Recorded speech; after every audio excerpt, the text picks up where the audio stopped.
बिस्मिल्लाहिर्रहमानिर्रहीम। मेरी समझ में आज तक नहीं आया कि पिछले 4 साल गुजरने के बावजूद इमरान खान साहब इस उस्मान बुज़दार से जान क्यों नहीं छुड़ाते।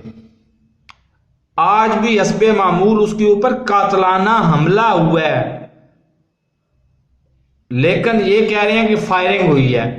और हस्बे मामूल उस्मान बुज़दार साहब ने रिपोर्ट तलब कर दी है सीसीपीओ लाहौर से। सीसीपीओ लाहौर सरदार आईजी साहब सीसीपीओ लाहौर से रिपोर्ट तलब करेंगे। सीसीपीओ लाहौर ने रिपोर्ट तलब करेगा एसएसपी से और रिपोर्टों में काम दफन हो जाएगा। अगर खुदा न खास्ता बिलाल यासीन की डेथ हो जाती है तो सबसे बड़ा नुकसान, याद रखिएगा, सबसे बड़ा नुकसान पाकिस्तान तहरीके इंसाफ को होगा। और उसके जिम्मेदार कौन होंगे? उसका वाहिद एक जिम्मेदार होगा, उस्मान बुज़दार। तो मेरे इस चैनल को सब्सक्राइब नहीं किया तो सब्सक्राइब कर लें, साथ लगे बेल आइकन को दबा के नोटिफिकेशन को ऑन कर दें ताकि मेरी हर नई आने वाली वीडियो को नोटिफिकेशन आपको बर वक्त मिल सके।